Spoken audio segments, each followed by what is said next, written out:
우리 같이 말씀 보겠습니다. 누가복음 9장입니다.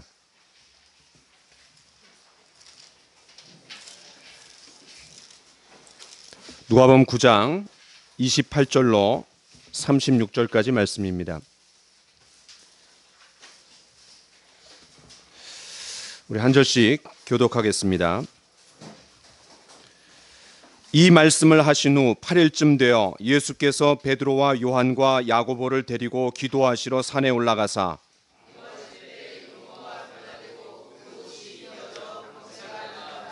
문득 두 사람이 예수와 함께 말하니 이는 모세와 엘리야라.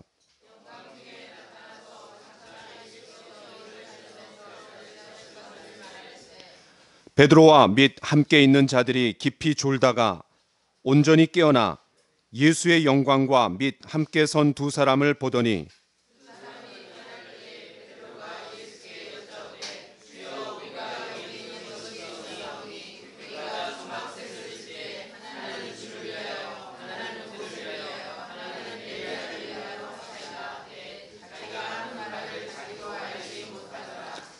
이 말할 즈음에 구름이 와서 그들을 덮는지라. 구름 속으로 들어갈 때에 그들이 무서워하더니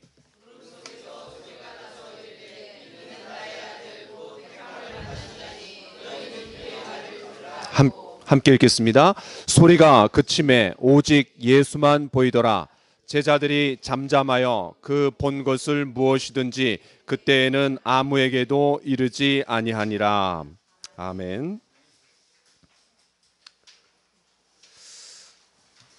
오늘은 예수님의 기도를 본받자 연속 설교 7번째 시간입니다. 인도의 위대한 혼이라 불리는 마하트마 간디, 마하트마가 그런 의미죠. 인도의 위대한 혼. 그 간디가 남긴 유명한 말이 있습니다. 우리 같이 한번 읽어볼까요? 시작. 나는 예수를 존경합니다. 그러나 예수를 믿는 사람들은 좋아하지 않습니다. 그들은 예수와 전혀 닮지 않았기 때문입니다. 근데 재밌어요. 이 사람들이 영어를 잘하잖아요. 영어권에서 공부를 했기 때문에. 그런데 like Christ, 또 여기도 like Christian, 그 다음에 like Christ, 비슷한 말을 계속해서 연결해서 아주 이렇게 머릿속에 잘 들어올 수 있도록 표현을 쓴 것 같아요. 미국 사람들이 이런 걸 좋아해요. 나는 그리스도를 좋아합니다. 그러나 크리스천들은 싫어합니다. 왜냐하면 그들이 그리스도를 닮지 않았기 때문입니다. 간디의 자서전에 의하면 학생 시절에 성경을 진지하게 읽고 기독교로 개종할 것을 깊이 고민했다고 합니다. 왜냐하면 인도의 카스트 제도, 그 계급을 이렇게 나누는 사람들을 구별했던 그 카스트라는 계급 제도에 대한 해결책이 성경에 있다라고 그는 믿었던 겁니다. 간디는 예수님을 굉장히 좋아했고 산상수훈이야말로 최고의 명연설이다라고 생각했습니다. 그럼 왜 그가 그리스도인을 싫다라고 했을까요? 간디가 본 그리스도인들은 예수님을 전혀 닮지 않았습니다. 그렇다면 왜 그리스도인이라고 자처하는 많은 사람들이 예수님을 닮지 못할까요? 이유는 딱 한 가지입니다. 예수님을 잘 모르기 때문에 그렇습니다. 예수님을 믿는다라고 사랑한다라고 말은 하지만 정작 예수님을 잘 모릅니다. 당신이 믿는 예수님에 대해서 한번 소개해 보십시오. 예를 들어서 저에게 당신의 아내에 대해서 한번 설명해 보십시오. 그러면은 밤새도록 얘기해야 됩니다. 그래도 다 얘기 못해요. 그런데 예수님에 대해서 당신이 한번 얘기해봐라. 그러면 얼버무리고 잘 얘기 못합니다. 알지도 못하는 분을 어떻게 닮아갈 수 있습니까? 어불성설입니다. 예수님을 제대로 알아가기 시작한다라면 정말 예수님을 제대로 알아가기 시작한다라면 우리는 예수님께 매료당하지 않을 수 없습니다. 왜냐하면 이 지구상에서 가장 멋지신 분입니다. 가장 멋지고 매력적인 분이기 때문에 그분을 따라가지 않을 수 없습니다. 정말 제대로 안다라면. 예수님을 제대로 알고 따라가며 가까이 하다 보면 우리는 그분을 닮지 않을 수 없습니다. 문제는 우리가 예수님을 잘 모른다라는 데 문제가 있는 거야. 우리가 진정으로 예수님을 닮기 원한다라면 그 예수님의 기도 생활은 출발점이 될 수 있습니다. 예수님은 기도의 사람이셨습니다. 그 예수님의 기도 생활을 잘 들여다볼 수 있는 방법이 무엇입니까? 그 예수님의 최고급 정보가 담긴 누가복음으로 돌아오면 됩니다. 오늘도 우리가 누가복음의 말씀을 통해 예수님의 기도를 잘 보고 배워서 우리의 기도가 예수님을 닮고 하늘의 신령한 복을 풍성하게 받고 누리게 되기를 간절히 축원합니다. 우리가 언제나 첫 번째는 이 누가의 강조점 이렇게 시작합니다. 예수님께서 변화되신 그 변화산 사건은 너무나 유명합니다. 때문에 이 성경은 이 중요한 사건을 마태복음과 마가복음에서 동일하게 기록하고 있습니다. 그 세 본문 사이에 두드러진 강조점이 무엇인지 우리가 한번 직접 살펴보기를 원합니다. 여러분 마태복음 17장으로 한번 가봅시다. 마태복음 17장 1절 2절을 그럼 거기다 한번 표시해 두세요. 나중에 또 우리가 볼 수도 있으니까. 자, 마태복음 17장 1절 2절을 같이 한번 읽어보겠습니다. 시작. 엿새 후에 예수께서 베드로와 야고보와 그 형제 요한을 데리시고 따로 높은 산에 올라가셨더니 그들 앞에서 변형되사 그 얼굴이 해같이 빛나며 옷이 빛과 같이 휘어졌더라. 자, 이번에는 우리 마가복음으로 가보겠습니다. 마가복음 9장입니다. 마가복음 9장 2절로 3절입니다. 마가복음 9장 2절로 3절 같이 읽겠습니다. 시작. 엿새 후에 예수께서 베드로와 야고보와 요한을 데리시고 따로 높은 산에 올라가셨더니 그들 앞에서 변형되사 그 옷이 광채가 나며 세상에서 빨래하는 자가 그렇게 희게 할 수 없을 만큼 매우 휘어졌더라. 자, 우리가 이제 세 본문을 다 봤습니다. 여러분, 이 세 본문을 한번 비교해 보세요. 마태복음과 마가복음에 비해서 누가복음은 뭐를 강조하고 있나요? 예, 기도입니다. 마태와 마가는 예수님께서 놀랍게 변화된 그 변화 자체에 초점을 둡니다. 마태복음의 경우는 예수님의 얼굴이 해같이 빛났다 그랬어요. 그래갖고 오늘 찬양을 해같이 빛나네, 빛나고 높은 보좌 그거 했는지도 모르겠어요. 마가복음에서는 그 예수님의 얼굴을 설명했기 때문에 그 예수님이 입고 계신 옷조차도 세상에서 빨래하는 자가 그렇게 희게 할 수 없을 만큼이라고 매우 휘어졌다라고 강조합니다. 그러니까 둘 다 변화 그 자체에 무게중심을 두고 있어요. 반면에 누가의 관심은 어디 있습니까? 무엇이 그러한 변화들을 가져왔느냐, 여기에 초점이 있는 거예요. 28절에 보면, 누가복음 28절에 보면 예수님이 세 제자와 산에 올라가셨어요. 왜 올라가셨죠? 기도하시러. 그 목적이 기도하시러예요. 또 29절에 보면 용모가 변화되고 그 옷이 휘어져 광채가 났다고 했습니다. 언제요? 기도하실 때. 이처럼 누가는 줄기차게 기도를 고집합니다. 왜 그렇습니까? 사실 이 누가는 여러분 아시는 것처럼 바울의 주치의, 의사였습니다. 게다가 이방인입니다. 그렇기 때문에 살아생전에 예수님을 본 적이 없어요. 그러면 어떻게 이렇게 예수님의 기도 생활에 대해서 자세하게 쓸 수 있었을까요? 그는 가만히 관찰해 보니까 의사니까 또 얼마나 관찰력과 분석력이 뛰어났겠어요. 사도들은 말할 것도 없고 초대교회 성도들의 삶에 두드러진 특징이 뭐였어요? 기도였습니다. 그래서 우리가 사도행전을 기도행전이라고 얘기합니다. 여기에 누가의 깊은 문제의식이 있었습니다. 사도들을 볼 때, 또 초대교회 성도들을 볼 때 그들의 삶의 두드러진 특징은 엎드리는 거였어요. 무릎을 꿇는 거였어요. 도대체 무엇이 저들로 하여금 기도의 삶으로 이끌었을까? 도대체 무엇이 저들의 기도의 삶의 원천일까? 궁금증이 생겼습니다. 그는 의사투기의 관찰력과 분석력으로 그 해답을 찾아 나가기 시작했습니다. 명문명답이란 말이 있습니다. 질문이 좋으면 올바른 대답으로 이끌어 간다라는 말이에요. 누가의 진지한 고민은 드디어 올바른 해답으로 연결되었습니다. 그 원천은 다름 아닌 예수님의 기도였습니다. 왜냐하면 사도들도 그렇고 초대교회 성도들도 그렇고 예수님을 닮아가는 예수쟁이 그리스도인이었기 때문입니다.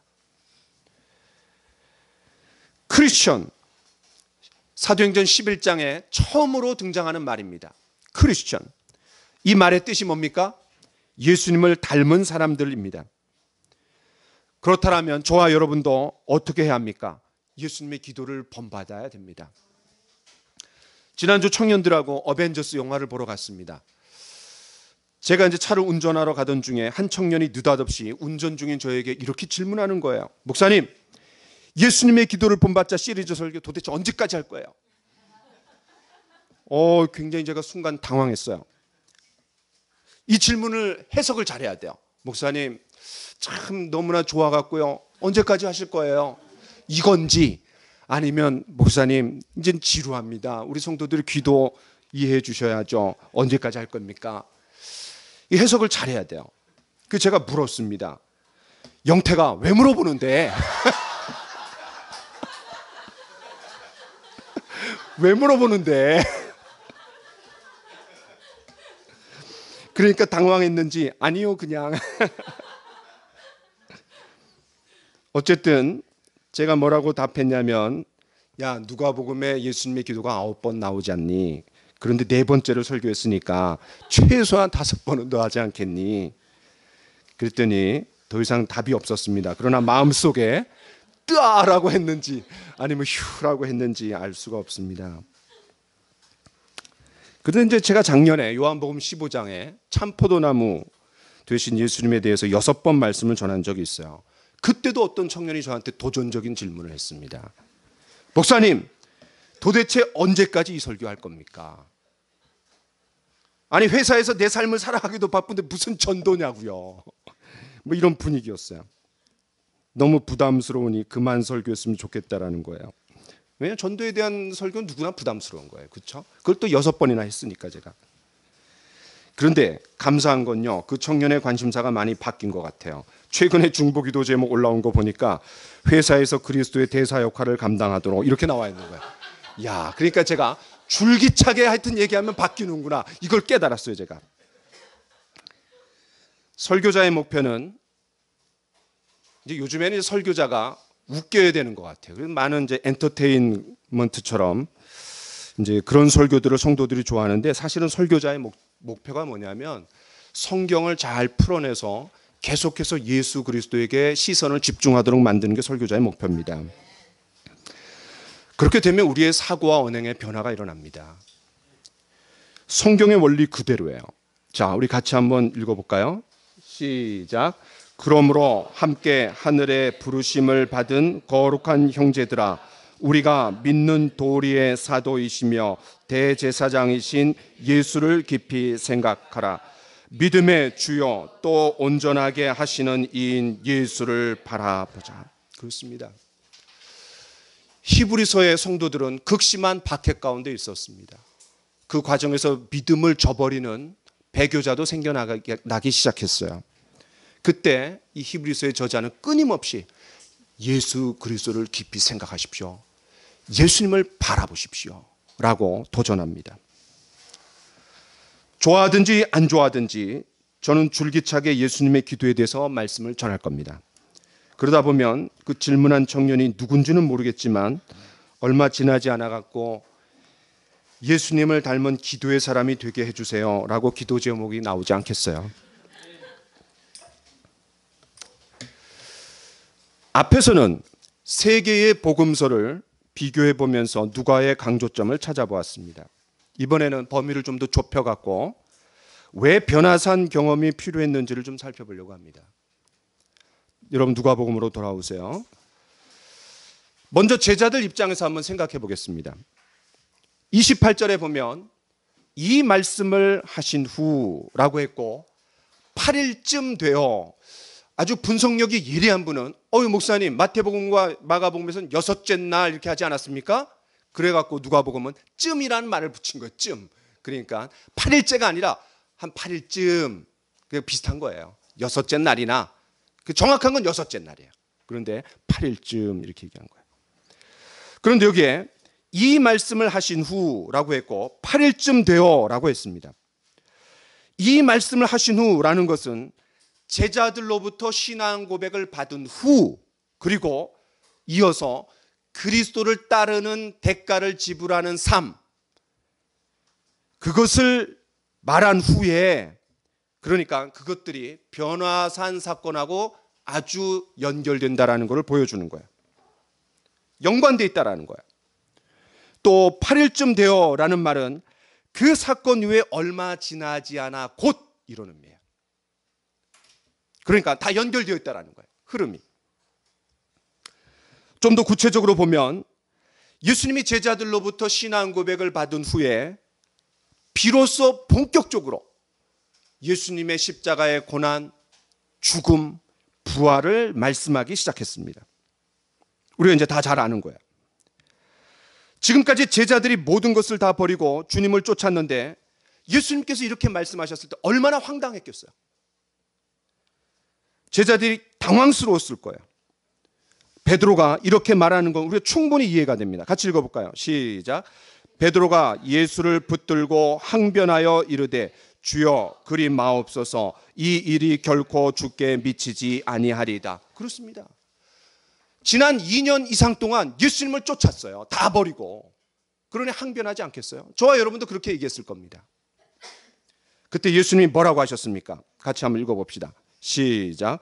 예수께서 돌이키시며 베드로에게 이르시되 사탄아 내 뒤로 물러가라.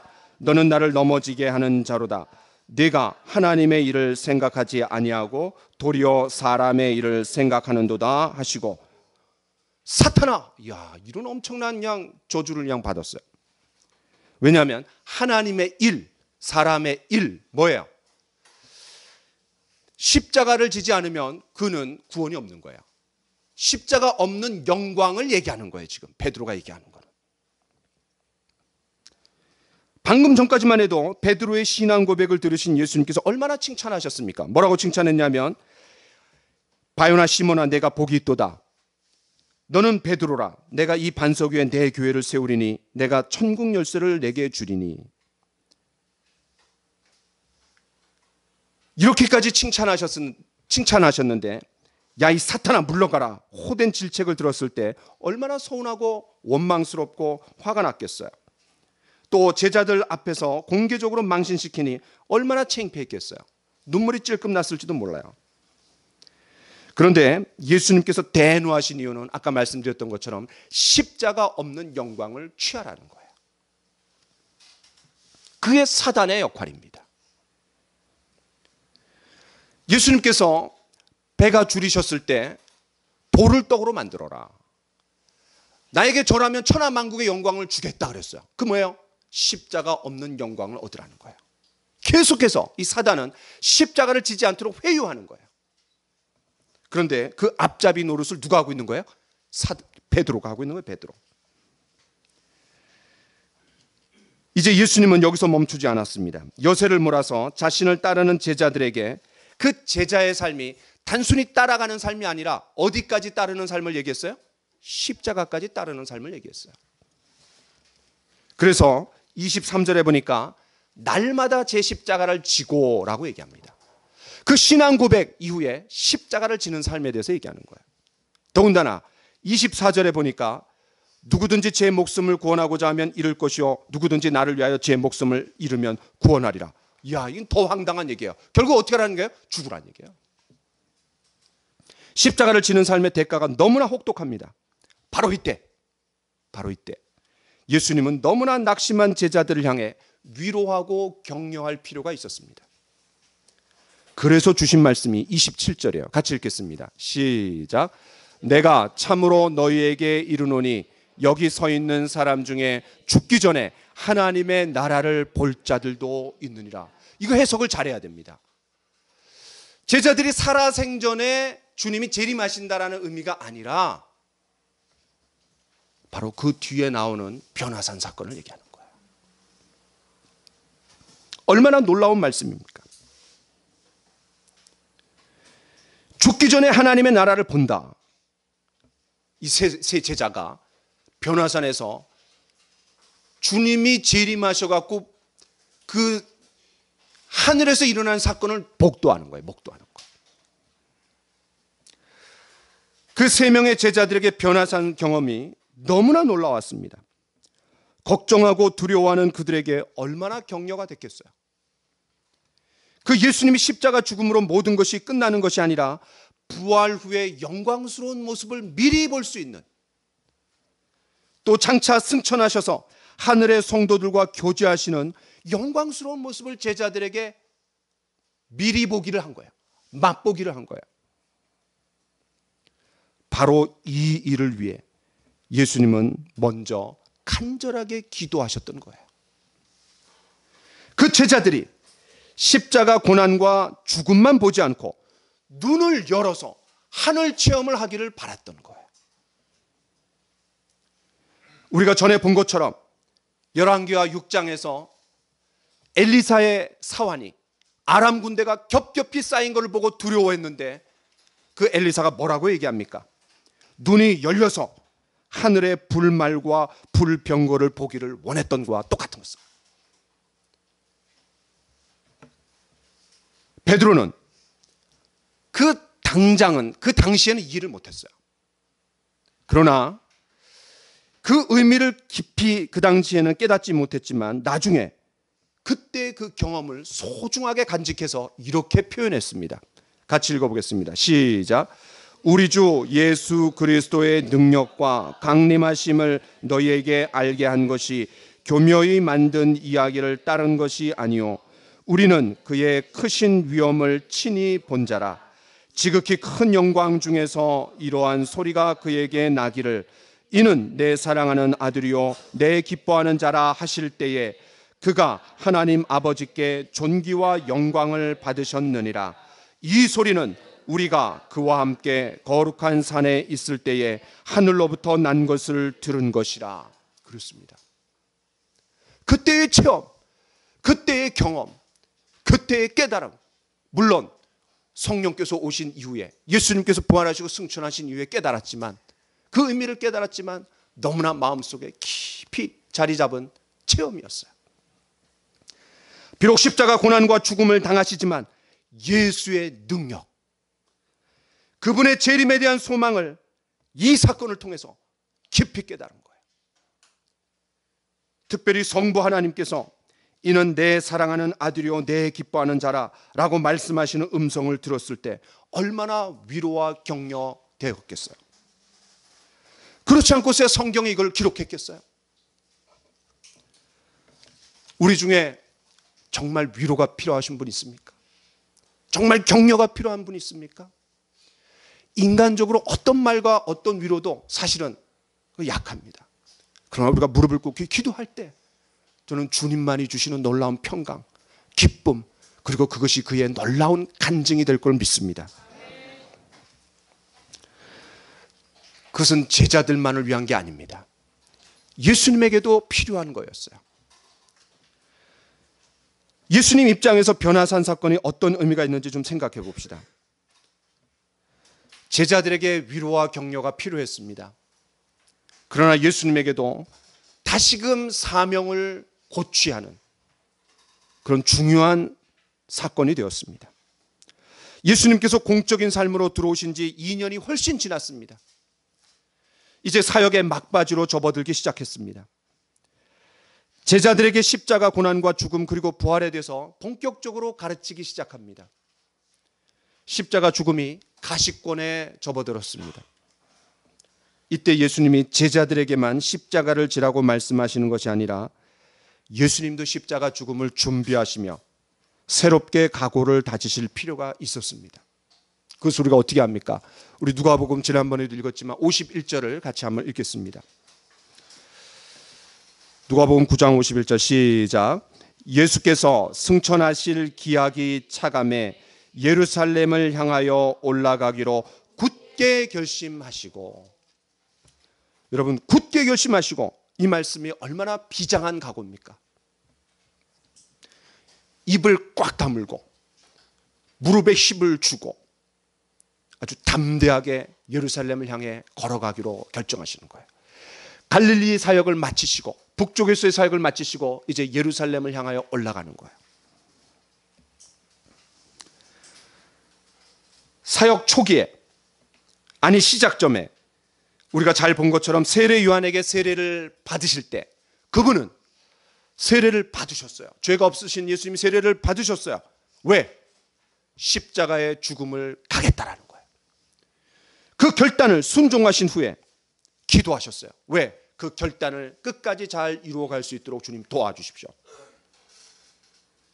그렇게 기도하신 것처럼 이제 십자가 죽음을 위해 예루살렘을 향해 가기로 굳게 결심하시면서 심각하게 다시 한번 기도하실 필요가 있었습니다. 그때가 바로 변화산 사건이에요. 이러한 예수님의 결단의 기도는 응답되었습니다. 세 가지 면에서 응답된 걸 확인할 수 있습니다. 첫 번째는 그분의 용모가 변화되었어요. 부활 후의 모습으로 변화되는 거예요. 옷에서 흰 광채가 났습니다. 부활의 영광을 미리 맛본 겁니다. 기도 응답이에요. 두 번째, 모세와 엘리야와의 만남이 이루어졌습니다. 하늘에 그런 성도들과의 만남이 이루어진 거예요. 그런데 그 많은 성도들이 있었을 텐데 왜 두 사람일까요? 그것도 왜 모세와 엘리야일까요? 모세는 건국의 아버지입니다. 이스라엘 건국의 아버지예요. 그럼 왜 엘리야입니까? 탁월한 선지자들이 얼마나 많은데 왜 엘리야입니까? 그는 구국의 아버지입니다. 무슨 말입니까? 아합 왕과 이세벨에 의해서 바알 신앙으로 여호와 신앙이 넘어가려고 할 때 그거를 탁 부둥켜 잡은 사람이 누구예요? 엘리야예요. 그래서 갈멜산에서 850대 1 그 싸움을 우리는 너무나 잘 알고 있습니다. 건국의 아버지, 구국의 아버지. 그런데 예수님은 누구예요? 하나님 나라의 건설의 아버지예요. 그러니까 모세, 그 다음에 엘리야 나타나갖고 그 예수님에게, 모세는 애굽의 학정으로부터 구출해 준 사람이에요. 또 바알 신앙으로 넘어가려고 할 때 구출해 준 사람이 엘리야예요. 이제 죄와 심판과 사망의 권세를 쥐고 흔드는 사탄의 권세로부터, 사탄의 나라로부터 우리를 빼내주기 위해 예수님이 필요한 거예요. 그 모세와 엘리야가 나타나서 십자가 죽음을 앞둔 예수님을 격려해 주는 거예요. 근데 그 격려를 뭐라고 표현했냐면, 이 누가복음에만 나오는데 별세라는 말을 썼어요. 별세. 그래서 어떤 사람은 별세 신학을 만들었어요. 여기서 탁 따갖고. 이 별세라는 말이 뭐냐면 엑소더스예요. 출애굽이라는 뜻이에요. 야, 이게 놀라운 거예요. 그러니까 아까 제가 설명했던 것처럼 모세는 애굽의 학정으로부터 구출해준 엑소더스, 그 다음에 바알 신앙으로부터 구출해준 엑소더스 엘리야. 예수님도 엑소더스예요. 사단의 권세로부터 우리를 빼내주는 엑소더스.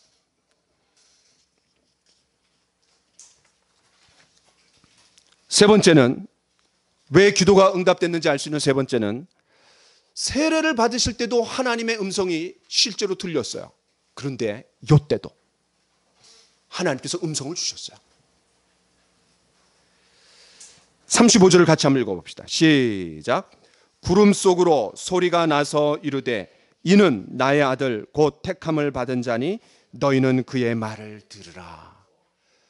세례 받으실 때는 예수님만 들었어요. 그런데 물론 그때 이제 세례 요한도 들었어요. 그런데 제자들은 없었어요. 이번엔 제자들도 듣는 거예요. 십자가 죽음을 앞두고 결단의 기도를 하시는 예수님에게 하나님이 직접 개입하셔서 위로해 주시고 격려해 주시며 사명을 고취시켜 주시는 거예요. 그런데요, 예수님이 살아생전에 하나님의 음성을 3번 들어요. 언제죠? 첫 번째가 세례받을 때, 두 번째는 요때, 세 번째가 언제일까요?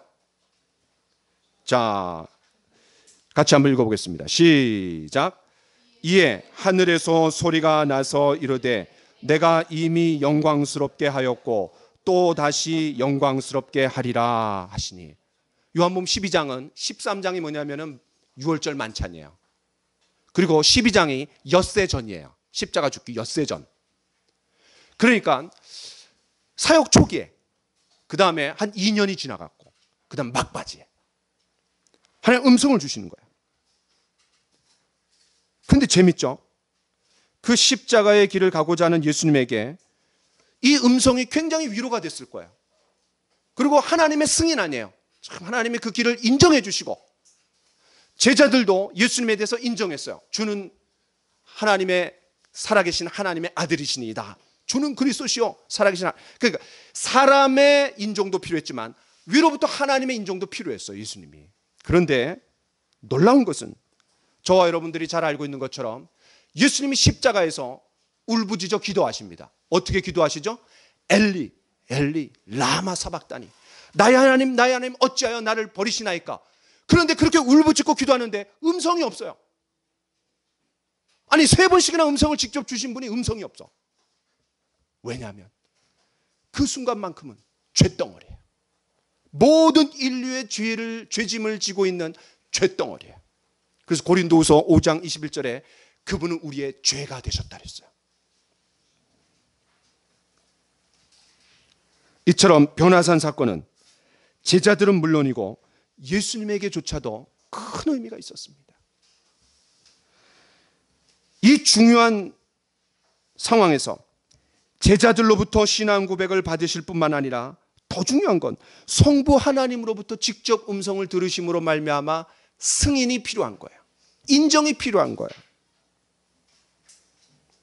이런 것을 볼 때 변화산에서 예수님이 변화되시는 사건이 중요합니까? 안 중요합니까? 중요한 거예요. 굉장히 중요한 국면이에요. 이 중요한 국면에서 예수님은 산으로 올라가시지 않을 수 없던 거예요. 가서 기도하시지 않을 수 없었던 거예요. 그 기도를 통해 하늘이 열려야 했고, 그 기도를 통해 하늘 세계와 접촉하셔야 했습니다. 그 하늘을 여는 것이 뭐예요? 기도입니다. 그래서 제가 누가복음 3장 3번 설교하면서 그 결론을 뭐라고 줬냐면 기도로 여는 하늘, 이렇게 제가 얘기했던 것 같아요. 기도로 열린 하늘. 마지막 4번째는 보고 배우랍니다. 우리가 다 아는 것처럼 누가복음에 예수님의 기도가 몇 번 나와요? 9번 나옵니다. 그런데 오늘 본문은 몇 번째예요? 5번째입니다. 그러니까 딱 중간이에요. 그런데 오늘 본문에서 앞에 4번의 기도와 두드러지게 다른 점이 있습니다. 뭐죠? 어떤 점이 다를까요? 예수님이 기도의 자리로 나가실 때 3명과 같이 갔다는 거예요. 한번 생각해 보세요. 예수님 세례 받으실 때 제자들이 있었어요, 없었어요? 없습니다. 왜냐하면 아직 제자도 삼지 않았잖아요. 두 번째, 나병 환자를 고치셨어요. 그리고 한적한 곳으로 물러가서 거기서 기도하셨어요. 사람들이 막 몰려올 때 그때 제자들이 있었나요? 없었어요. 세 번째, 제자들을 12명을 선발하는데 밤이 새도록 처리하기도 하셨어요. 기도로 올라이트 하셨어요. 그때 제자들이 옆에 있었나요? 없었습니다. 예수님이 신앙 고백을 받으러 기도하셨어요. 누가복음 9장에. 그때 제자들이 있었나요? 없습니다.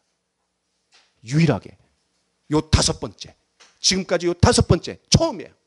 요 3명을 데리고 갑니다. 그러면 왜 그랬을까요? 왜 이 3명을 데리고 갔을까요? 물론 제자들을 격려할 필요가 있었습니다. 그러나 더 중요한 게 있어요. 그 베드로, 야고보, 요한은 다른 제자들이 보지 못한 광경을 현장에서 직접 목격하는 특권을 누렸습니다. 성경에서 이 제자들에 대한 명단이 여러 곳에서 나옵니다. 그런데 그 12명의 명단이 나올 때 바뀌지 않는 3명이 있어요. 베드로, 야고보, 요한. 이거 안 바뀌어요. 나머지는 좀 바뀝니다. 그러니까 이 3명은 언제나 맨 앞 상단에 3명으로 나와요. 그러니까 베드로, 야고보, 요한은 예수님의 이너 서클이에요. 내부자들이에요.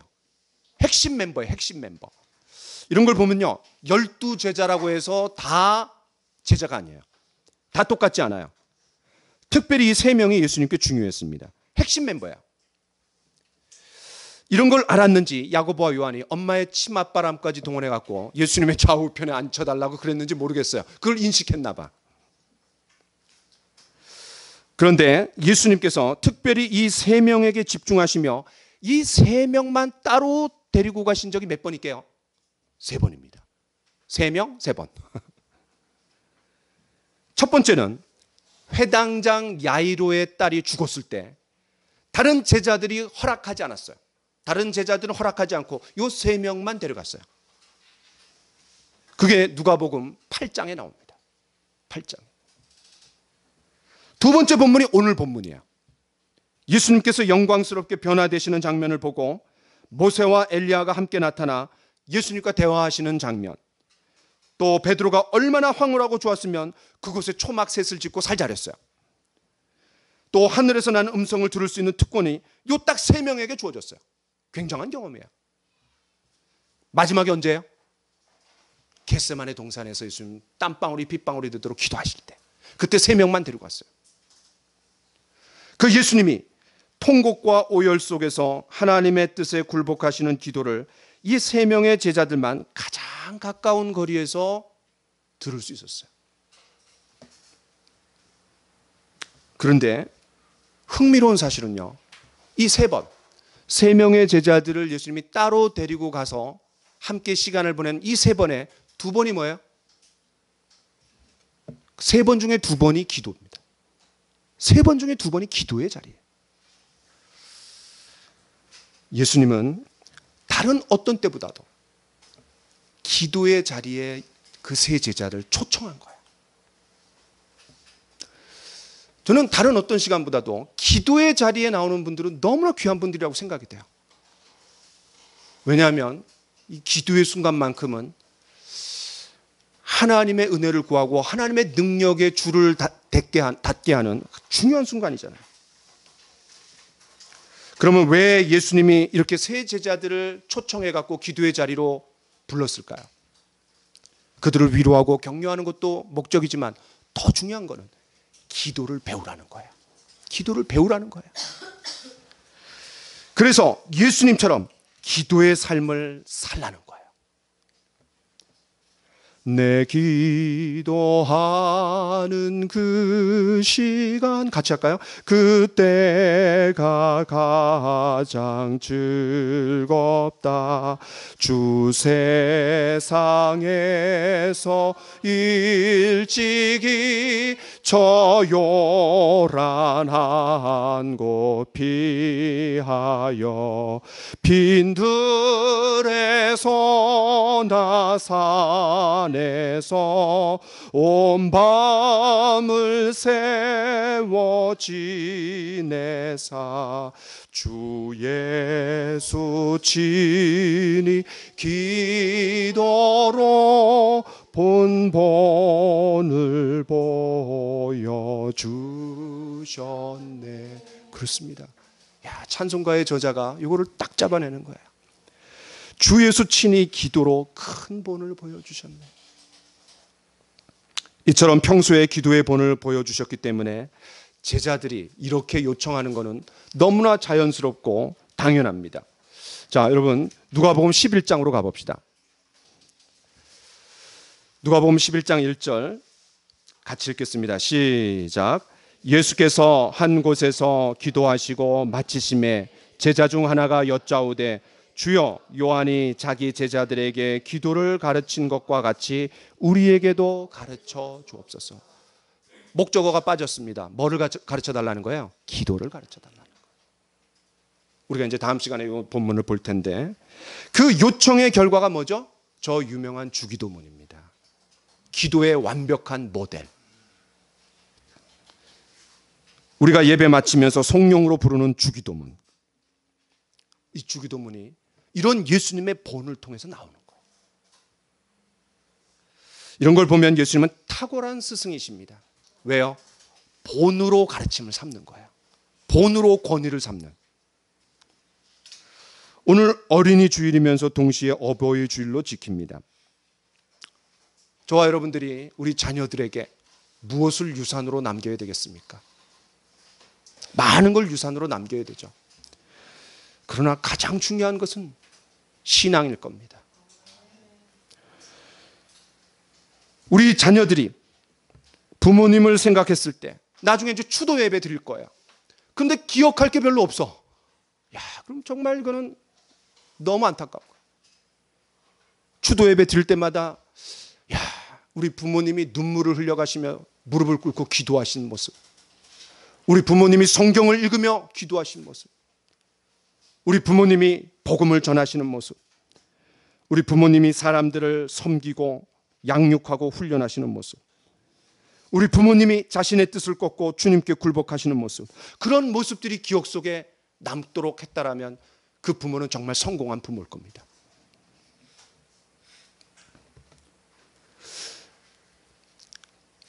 우리 이 찬양 같이 한번 불러볼까요? 나의 사랑하는 채 비록 헤어졌으나 어머님의 무릎 위에 앉아서 재미있게 듣던 말 그때 일을 지금도 내가 잊지 않고 기억합니다. 2절 옛날 용맹스럽던 다니엘의 경험과 유대 임금 다윗 왕의 역사와 주의 선지 엘리야 바람 타고 하늘에 올라가던 일을 기억합니다. 예수 세상 계실 때 많은 고난 당하고 십자가에 달려 죽임 당한 일 어머님이 읽으며 눈물 많이 흘린 것 지금까지 내가 기억합니다. 그때 일은 지나고 나의 눈에 와나오 어머님의 말씀 기억하면서 나도 시시때때로 성경 말씀 읽으며 주의 뜻을 따라 살려 합니다. 귀하고 귀하다 우리 어머님이 들려주시던 재미있게 듣던 말 이 책 중에 있으니 이 성경 심히 사랑합니다. 그렇습니다. 이 찬양 속에 반복해서 나오는 단어가 뭐예요? 기억합니다. 자녀들은 기억합니다. 부모의 뭐를 기억하겠어요? 부모의 신앙을 기억하는 겁니다. 그리고 그것이 신앙이 전수되는 겁니다. 저와 여러분들이 이런 신앙을 물려줄 수 있는 고귀한 인생을 살기를 원합니다. 이제 베드로와 야고보, 요한 이런 주님의 놀라운 본을 받던 이 세 명의 제자들이 어떻게 되었습니까? 비록 그 당시에는 깨닫지 못했습니다. 깨닫지 못했다는 증거가 뭐예요? 초막셋을 짓고 거기서 살자는 거예요. 야, 완전 헛소리야. 왜 헛소리입니까? 곧 내려가지 않으면 뭐예요? 십자가가 없는 거예요. 십자가 없는 영광을 취하자는 거예요. 그러니까 헛소리예요. 그런데 주님의 기도의 본, 그리고 그 제자들을 위한 기도는 응답이 됐습니다. 당장은 응답이 안 됐어요. 그런데 먼 훗날 기도가 응답이 됐습니다. 이런 거 보면 우리가 기도할 때 당장은 어떤 일들이 안 일어나는 것 같아요. 아무 일도 안 일어나는 것 같아요. 그러나 그 기도는 하나님의 때에 하나님의 방법으로 응답이 됩니다. 이 세 명이 어떻게 됐습니까? 처음에는 헛소리했지만 그러나 탁월한 초대교회의 지도자들이 됐습니다. 기도의 사람들이 됐습니다. 야고보는 그 제자들 중에 가장 먼저 순교하는 사람이 됐습니다. 베드로는 예수님으로부터 받은 천국의 열쇠를 쥐고 문을 많이 열었습니다. 예루살렘 교회의 문을 열었습니다. 사마리아 교회의 문을 열었습니다. 그리고 고넬료 가정의 복음을 전하면서 이방인 교회의 문을 열었습니다. 그 문을 연 후에 바울이 와서 사역을 하는 거예요. 토대를 누가 닦았냐면 베드로가 닦은 거예요. 요한은 어땠습니까? 예수님이 십자가에 달리시기 전 군병들에게 잡혔어요. 그때 다 도망갔습니다. 그러나 요한은 도망갔다가 회개하고 돌아왔습니다. 그리고 예수님이 십자가 지실 때 그 자리에 있었어요. 그래서였는지 예수님의 시작과 끝을 장식한 사람이 요한이에요. 예수님의 처음 두 제자가 누구예요? 안드레와 요한이에요. 왜? 이 두 사람이 세례 요한의 제자였다가 세례 요한이 보라 세상 죄를 지고 가는 하나님의 어린 양이로다. 그 얘기를 듣고 스승을 바꿨어요. 첫 번째 제자예요. 그 다음 마지막 십자가. 그래서였는지 이 요한은 놀랍게도 세 권의 책을 남겼습니다. 요한복음, 요한서신, 요한계시록. 요한복음은 어떤 책입니까? 요한복음에 기록된 목적이 뭐예요? 오직 이것을 기록하면 너희로 예수께서 하나님의 아들이심을 믿고 그 이름을 힘입어 생명을 얻게 하려 하십니다. 예수 믿고 구원받으라는 얘기예요. 그러니까 믿음의 책이에요. 믿음의 책. 우리가 예수 믿고 구원받으면 과거가 되는 겁니다. 그럼 이제 과거 다음에 뭐예요? 현재예요. 현재의 삶은 뭡니까? 형제 사랑을 하는 거예요. 형제 사랑. 그거를 얘기해 주는 책이 요한서신입니다. 마지막 미래에 대한 소망을 얘기해 주는 게 요한계시록이에요. 성경의 어떤 저자도 과거, 현재, 미래를 얘기해 준 그 저자가 없습니다. 놀라운 사람이 됐어요. 기독교의 부흥이 일어났습니다. 많은 부흥이 일어났는데 그 부흥이 일어날 때마다 많은 경우 요한서신을 가지고 부흥이 일어났어요. 왜? 현재의 삶을 다루는 책이니까. 형제 사랑에 대해서 다루는 책이니까. 어떻게 이런 일들이 가능했습니까? 예수님이 기도하셨기 때문에. 기도 없이는 이루어질 수 없는 일들입니다. 베드로, 야고보, 요한 이 세 사람이야말로 예수님을 가장 닮은 사람들이 되었습니다. 어떻게 가능했습니까? 듣고 배운 것이 아니라 보고 배운 거예요. 이것이 바로 삶의 전수입니다. 한 가지 이야기하고 마치겠습니다. 초대교회 때 위대한 그리스도인이 있었습니다. 그는 17살 때 동거해갖고 20살이 되기 전에 사생아를 낳았습니다. 그리고 마니교라는 이단에 빠졌습니다. 마니교는 이원론적인 이단으로서 이 땅에서의 삶은 자유롭게 살고 죄 때문에 괴로워하지 않아도 된다고 가르쳤어요. 얼마나 솔깃하고 매력적입니까? 약간 구원파랑 비슷해요. 그래서 그는 엄마가 믿는 기독교보다 더 좋은 종교라고 자부하면서 계속해서 쾌락을 즐기며 양심의 가책을 느끼지 않았습니다. 그렇게 시간이 흘러 20대 후반이 되어서 그는 자신의 문제들에 대해서 마니교가 아무런 답을 주지 못하는 것을 느끼고 다시 자신의 연인과 아들을 데리고 지중해를 가로질러 로마로 갔습니다. 거기서도 영적인 방황은 계속되었습니다.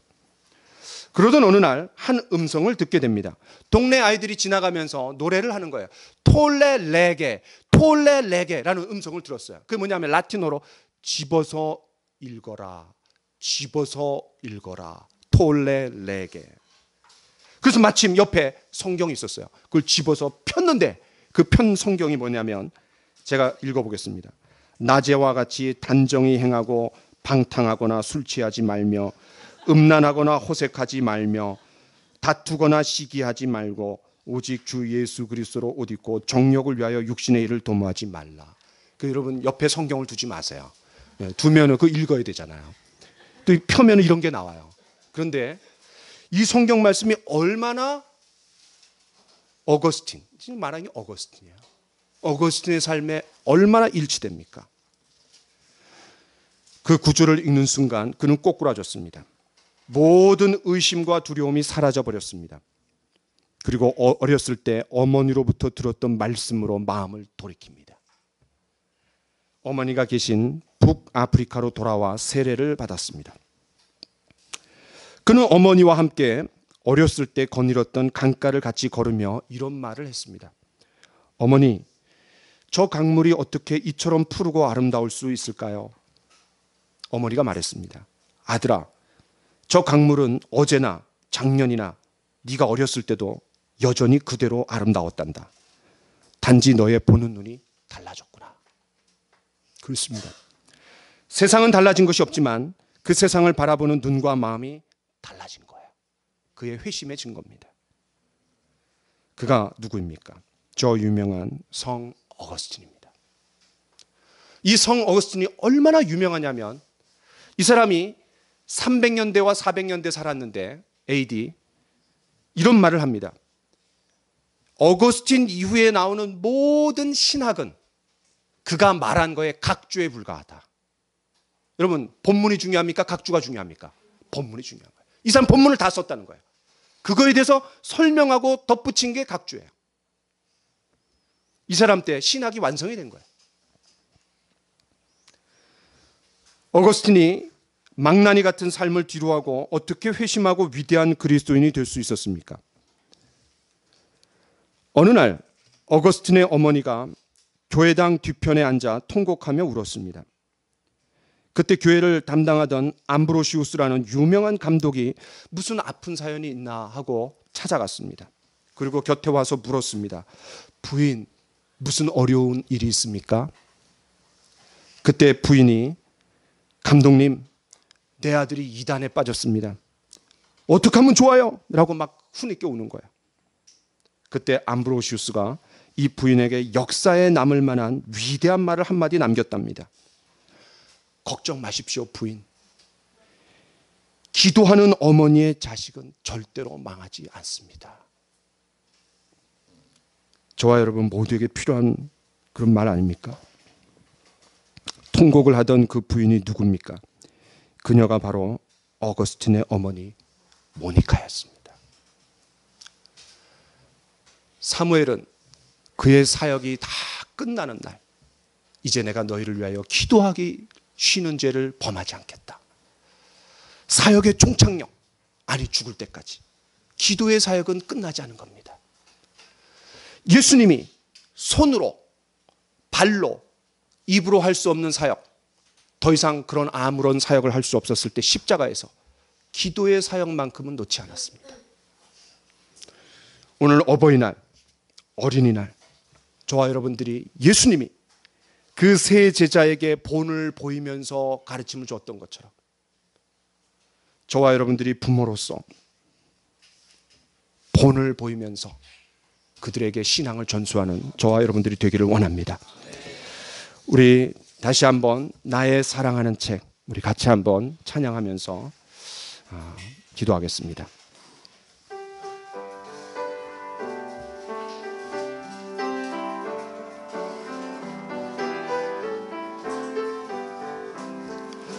나의 사랑하는 채 비록 헤어졌으나 어머니의 무릎 위에 앉아서 재미있게 듣던 말 그때 일을 지금도 내가 잊지 않고 기억 옛날 용맹스럽던 다니엘의 경험과 유대 임금 다윗 왕의 역사와 주의 선지 엘리야 바람 타고 하늘에 올라가던 일을 기억합니다. 예수 세상 계실 때 많은 고난 당하고 십자가에 달려 죽임 당한 일, 어머니가 읽으며 눈물 많이 흘린 것 지금까지 내가 기억합니. 그때 일은 지나고 나의 눈에 화나오 어머니의 말씀 기억하면서 나도 시시때때로 성경 말씀 읽으며 주의 뜻을 따라 살려 합니다. 귀하고 귀하다 우리 어머니가 들려주시던 재미있게 듣던 말 이 책 중에 있으니 이 성경 심히 사랑합니다. 우리 시간 같이 한번 기도합시다. 주님, 우리에게 위로가 필요합니다. 주님, 우리에게 격려가 필요합니다. 성령님, 저를 위해서 기도해 주십시오. 또 저를 위해서 중보해 주는 사람들을 통하여 저는 위로와 격려가 필요합니다. 무엇보다도 내가 기도의 자리를 지키겠습니다. 주님께서 기도의 본을 보여주신 것처럼 다른 사람이 기도하기 전에 내가 기도의 자리를 사수하겠습니다. 주님 도와주십시오. 이 시간 우리의 기도 생활을 놓고 한번 기도하도록 하겠습니다. 기도합시다. 오 하나님